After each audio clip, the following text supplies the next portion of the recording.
What's up, people? My name is Antoine, and I have here with me Shekinah Lee.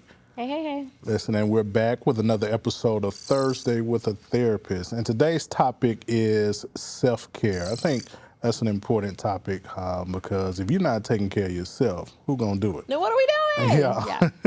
So one of the things I know I enjoy as far as self-care is concerned is just simply going outside, walking, and every now and then, hey man, go get a massage or something like that, because it helps rejuvenate me. And then being by myself, just being able to recharge from everything that's going on. But what are some practices that you do for self-care? I see my therapist regularly. That's number one. Number two, making sure that I kind of like separate that time in the top of my day. So that looks like everything from listening to a podcast or worship music and things like that, getting my spirit in order, talking to God for a moment and getting like that part in tune to reviewing what I have to do for the day, but then like kind of affirming for myself that I got this type of thing. And then like checking with myself periodically throughout the day. So that looks like maybe set an alarm for myself that says, "Hey, how are you doing?" or "Did you eat?" Things like that. Like, Yeah. and I'm thinking about it now, I haven't eaten yet, but those things. You see what I'm saying? Right. To try to be as proactive as I can with my health and Yeah. my care, care for myself. That's good. Throughout the day, and then lastly, at the end of my day, trying to make sure that my like time that I'm downtime is actually downtime. Which, if I can be candid, I'm really struggling with that right now with the school and the work and all the things. Yeah. But really trying to like say, okay, hard stop for the end of the day, and then taking care of myself in that way after That's that good. time. So why do you think that's important? Like, is that something that everybody should do? Like, Which part? The hard stop no, part no, or the self-care in self-care in general? general. Oh, because if to your point earlier, if nobody else does it, then who's gonna do it? But then also it's the idea around self care really kind of is interwoven in all parts of our life. There's like mental self care, spiritual self care, emotional self care, physical self care, professional self care, financial self care. The list can go on and on. Yeah. And if you're not careful, you can get into a habit of like not taking inventory of these areas and realizing how all of them together can be like overwhelming. If you think of it as like a if you see when somebody starts to juggle, they kind of do like one thing at a time. You see what I'm saying? And then all of a sudden they have all these different things that they're able to manage. You got to take care of yourself like one thing at a time. And the basis of that is like yourself. And then you can show up as a great business owner. And then you can show up as a great father. And then you can show up as a great friend good. after you take care of that part first. So we try to do all these other things before we check here. And then we're wondering why this isn't working or that isn't working. It's because we did not take inventory and do what we need to do to take care of ourselves first. Perfect. So I heard you mentioning juggling, and I know with the hustle and bustle of life, and many people wear many different hats. Right. Like you said, father, maybe a business owner, to name a few. What are some signs like, hey, if you're juggling those many different roles and you start to see some cracks in the foundation, what are some signs that, hey, you need to take a pause and you need to take some time to do self-care? Yeah, that's a great question. Irritability is one of them. Like if you find yourself being irritated often, you probably need to do something, get some water, check in with yourself and stuff like Yeah. that. Finding yourself not as interested as you used to be in things that you really care about. So like that could be like if you like to draw or you like to dance or you enjoy your friends, community with them. If you're starting to see that you don't want to do those things as much, time to check on yourself. Yeah. If you are in a place where you find like there's a often like pessimist idea that you have around things, like you're putting stuff through like a negative filter all the time. Like there is no good. You see the glass as like half empty always. Yeah. We need to get into some self-care. But all these things like you can kind of like gauge by your mood. Your body is telling you stuff constantly. We have these messengers. Our emotions are those messengers. And they're telling us what's up, what's going on, like how we're feeling, all those things. But we have to take the time to check in with ourselves first to see that. Yeah.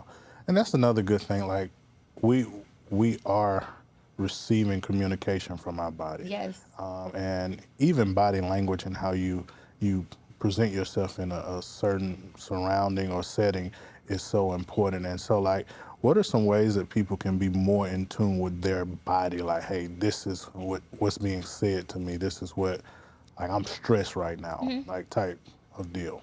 Well, one of them is like this thing called a body scan. It's really helpful. Mm-hmm. And it's really where you just sit. You sit as much as you like, as like plainly as you can, kind of like as plain as possible, relaxed as possible. And you kind of go from the top down and scan everything. You relax your jaw, your neck, your shoulders, your hips if you need to, your back.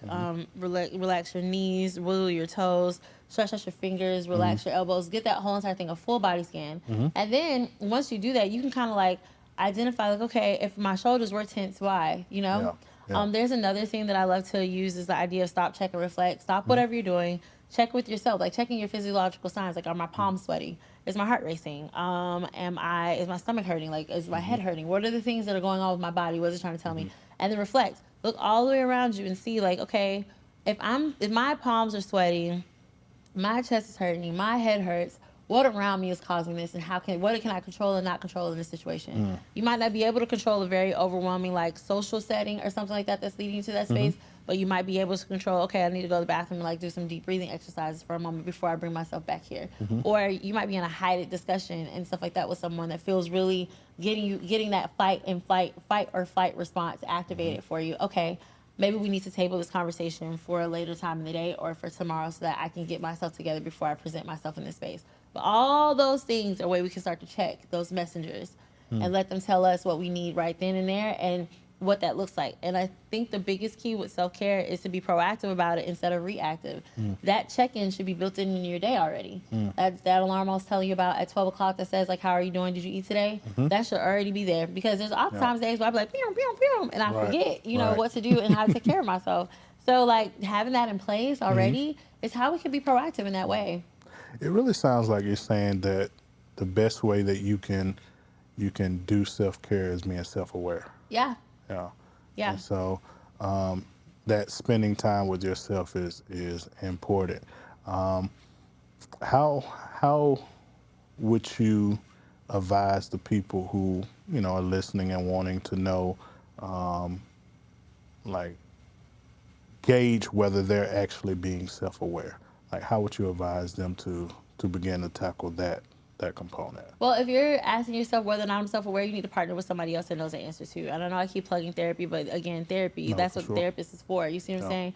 To help you be able to identify those things that you might not be able to see for yourself. If you're not being proactive in that way about that thing, then it'll interrupt how you show up, interrupt what you do, interrupt how you are able to be convicted about something for yourself. Like, for example, it's one thing if I say, okay, I need to do my homework, like I really need to get on it. But it's another thing if my professor's like, hey, where my assignment at? You see what I'm saying? It puts that extra pressure on you, makes you feel like you need to do what you need to do and get on to what's necessary. And in the same way happens with partnering with a therapist, getting mentorship. All those things allow you to check in with yourself to get what's next. So you're not going to know whether or not how self-aware you are unless you have some other type of balance, accountability in place. That's the word I'm looking for, accountability in place to help you figure out what that is. Yeah. So the accountability component, what does that look like in a healthy way? Like, having people, I get the community aspect, but are you allowing people into your life to know exactly what's going on with you, to speak to you in that way? Yeah, accountability is in the eye of the beholder. You know what I'm saying? As far as like what it is that you need, you know what you need. But you have to be able to be humble enough to say that I'm not doing well at this. And humble enough in a sense to say that I don't know what I'm doing here. I need some extra help. We were talking about trying to navigate what it looks like to understand what my body's telling me. If I get it to a point where every time I go speak to someone or speak in some spaces, I'm starting to get those overwhelming feelings.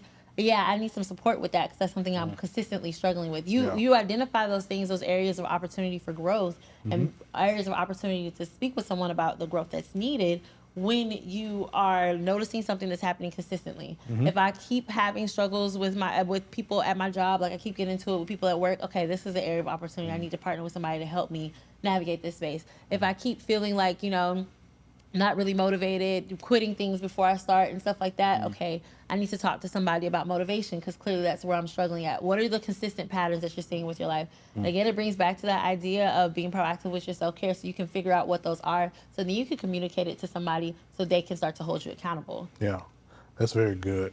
I remember when I first started to really intently look at the subject of self-care, And it was just amazing to me how many branches are on that tree. And so, for example, self-care could simply be something like you said, going outside and going for a walk.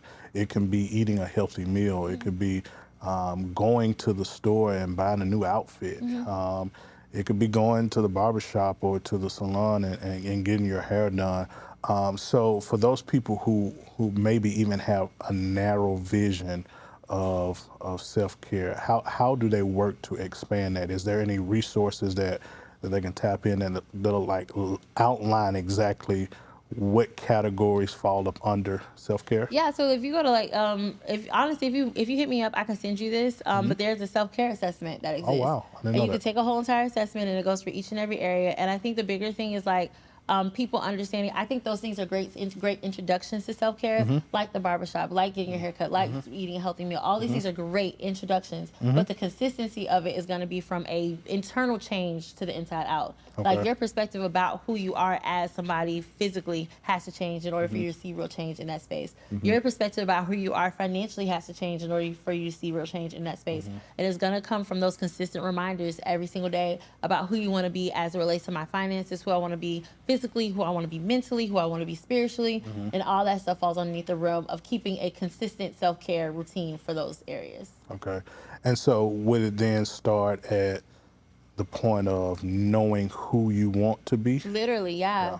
Yeah, but that's where that Good. assessment comes into play. You do Yeah. that assessment, you'll take inventory of what do you want to work on, right? It breaks it, the assessment works down, it breaks it down in different self-care areas, and then it gives you different things, like usual activities that people use in there, and asks you how often you do them. Wow. And so Okay. after you're asked how often you do those activities, then you can say, okay, boom, I don't ever do this. I got a 1 in this section. Like, let me see what I need Gotcha, to do to work gotcha. on this. And then once you kind of establish those goals, you can kind of see like, okay, how can I start to be a little bit better with my emotional self-care, right? How can I start to be a little bit better with my physical self-care or my social self-care is another one. We're talking about the aspect of community. All those things play a part into how I show up. Gotcha. And the identity component, that's so important to, like you said, the self-care, self-awareness, and all of that. As I consider that, based off what we have already discussed, what are some areas that you would like to put? I think that people, like, to your point about understanding like what exactly self-care is, that was helpful. But I think that maybe understanding like, because I imagine, help me understand the concept of this part is to help people understand how to relate the therapist aspect to spirituality, correct or no? Yes. Yeah, yeah. Okay, so I would look at like for when we're talking about Christianity and we're talking about what that means. I know a lot of us talk about service and wanting to be of service to others. How does self-care play a part in being able to be of service to others? That's good. Okay. I don't know where we left off, so I'm just going to jump back Okay. into there. So, faith is important. Yeah. And faith is important to me. And so, when practicing self-care, how related to that? How is that related to the ideal of showing up as someone who can serve others, who can love their neighbor, Yeah. and present what is necessary in the community that they live in. Yeah. I think that's it's so imperative for us to remember like how God is love and at the foundation of that love is care. Yeah. You see what I'm saying? That's And good. when we're thinking about like what it looks like to be an example for others and be a light, that light comes from whatever light you're pouring into yourself 1st. And so when we're talking about taking care of ourselves, remember I told you one of the telltale signs is irritability, and when you're short with others, when you're being pessimistic, all these things. If you think about how they show up, how do those things, if you're irritated, how can you be of service? Yeah. If you're looking at stuff in a pessimistic viewpoint, how can you be of service, right? So how can this is how you become a true servant, is by being a good steward, right? We talk That's about so good. stewardship. Yeah. Stewardship at the first part starts with you. So if I can't be a good steward with myself, I can't be a good steward of other people. So how do I, God, good. then become a good steward of myself? It is through self-care. It's through unconditional, very intentional self-care that allows me to like regulate myself, so then as I'm coming out of here, it's going to be more than just me helping this person, right, physically helping them or like literally tangibly helping me, but it's going to be by the light that I am emulating on a regular basis, like just showing the example that I'm showing of what it looks like to take care of yourself, what it looks like to feel good about yourself, what it looks like to feel the love of God because you're radiating it from the inside out. It's hard to show that love if that love first isn't present with yourself. Yeah. And so for that person who's listening and they say, okay, all of this sounds great, all Yeah. of this is good, but how can I show up in that space of self-care if I think it's selfish to do that? Like, Yeah, yeah. Thank you for that. So here's the thing, guys. It's gonna sound really cliche, but sure. self care is the farthest thing from selfish, right? And Hmm. it's farthest thing from selfish because it is you agreeing with God about who you are and how much He cares about you by how you're showing that love for it. If you think about it this way, I know it's I don't know when this is gonna come out or anything like that, but right now it's like Labor Day space. That's the weekend. It's the holiday season, and so many of us are gonna be going to cookouts and we're gonna see our little cousins and things like that, and they're gonna come to us and they're gonna be like, "Oh, can I get this or whatever the case, or can we do this? Can we do that?" And you pay attention to that kid because you love them so much. You're gonna do whatever they want. If they want to go over here and get a plate, we're gonna get a plate. If they want to go over, we want to go over here. We're gonna play for a little while. We'll play. If you have to go to the bathroom, I'll take you to the bathroom. Not because of any like it's a chore. I'm irritated or anything like that, but it's because I literally just love you so much. I'm gonna pay attention to all of your needs.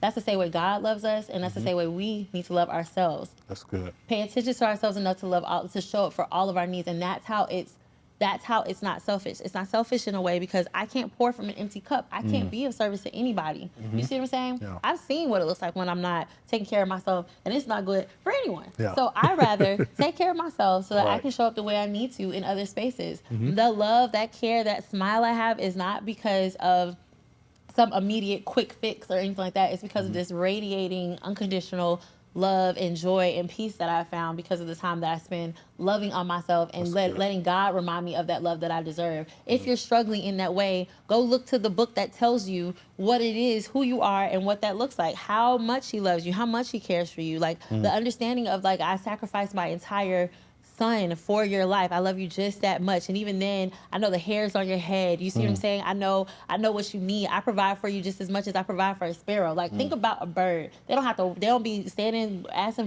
for handouts on the side of the Yeah, road, nothing. yeah. They don't do any of that stuff. They just get up and they fly and they eat and they sleep, and that's their life because His eye is on the sparrow. So if I take care of this sparrow, how could I not take care of you? And Yeah. your taking care of yourself is being in agreement with the fact that, okay, if God cares for me this much, then I need to start caring for myself. If He shows up then let that be the foundation. You might not believe it yet, but ask Him to help your unbelief. That's so good. That's so good. What are some resources outside of the self assessment, like some books that people can look to help them specifically with self care? So I myself have a self-care devotion that's on my page. It's 21 days, but there's a myriad of like self-care journals, self-care assessments. There's this group called the Happiness Planner. They have several things of all different types of topics that ask you questions about purpose, ask you questions about confidence, ask you questions about all these things to help you start to regulate and show up for yourself in that way. There are different types of if you have the Bible app, there's different devotions that you can use about love and unconditional love and self-love for yourself, and to help you get into that moment of like starting to appreciate and get that love enough to motivate you to take care of yourself. And sometimes it's helpful to read certain scriptures in the Bible and things like that. Like I love reading Psalms only because I love watching and reading the love letters that David writes about his relationship good. with God and how like all that stuff. Like I dwell in the secret place of the Most High and abide beneath the shadow of the Almighty. Like those type of understanding. Like I'm in a secret place. I'm protected always. I'm covered always. Helps me to bring me first of all peace, but then again it reminds me of just how like powerful He is and how much support He has for us. Another one is Romans, like Romans 8 specifically, like understanding that all things are working for the good, and just because you love Him, just because that you're called according to His purpose, all those things help me to kind of like bring me peace. Remember why I need to take care of myself, and remember that the love is like it's more than just me. That's a ministry to me. That's a ministry to myself. I might be a ministry in all these other spaces, but that's ministry to myself is self-care. That's good. So here's what I want to end on this thought. One thing that I've learned through walking with the Lord is that He's intentional, and everything not only has purpose, not only has design, but He's orchestrating the grand scheme of everything. Even when there's moments that are not favorable, somewhere behind the scenes, God is working. And so if we're going to show up for ourselves and show up for others, it's going to require us to be intentional. How related is intentionality to this subject? It's the main topic. The intentionality brings value. I don't remember who told me that first, but that intention, Amber, my friend Amber. Okay. But intentionality brings value. The more intentional you are about a thing, if you think about just a basic area of courting someone, right? Dating someone, right? Like the whole thing of like, I'm taking my time to pick the place. I'm taking my time to pick what we're going to do. I'm taking my time to call. I'm taking my time to text. I'm taking all these different things we're doing just for the instance of trying to get to know this person. It's the intentionality that brings that value into that relationship. You see what I'm saying? Even when you're thinking about when you're at a job, you go from this time to this time, you put in the work, you put in the hours, you do these things with the intention that you'll get a paycheck at the end of whatever week or every 2 weeks or once a month. That's the intentionality brings that value. I intentionally did this thing. I focused my time and my energy in that. And the same way happens with you. It's like when you're treating yourself a certain way, after a while, it's going to be like, I can't allow anybody to bypass my boundaries, to disrespect me, because I don't do that to myself. I don't talk to myself this way. Yeah. So you can't talk to me this way. I don't throw myself away. I don't dismiss myself. I don't put myself in these negative situations. So since I don't do it to me, you don't get to do it to me either. Perfect. And it allows this boundary, this foundation, this like bubble, if you will, of just like unconditional support and love and understanding of yourself because of how intentional you were. I took the time, I put forth this effort, and I'm going to do what is necessary to protect it. Excellent place to end on there. Yeah. Again, I'm going to ask this question. How can the people connect with you? Hi. Okay, so I am Shekinah Lee, aka the Purpose Therapist. That's ThePurposedTherapist. You can find me on Instagram for 2 pages, The Purpose Therapist, and there's also Purpose Joy. That's a business page. You can go to purposejoy.org to set up a consultation with me or reach out. And you can also find me at shekinahjoy@purposejoy.org via email. Awesome. Well, listen, this has been another episode of Thursday with a Therapist. And as I end always, look, get the help you need. I'll see y'all next time. Bye. Thank Peace. you.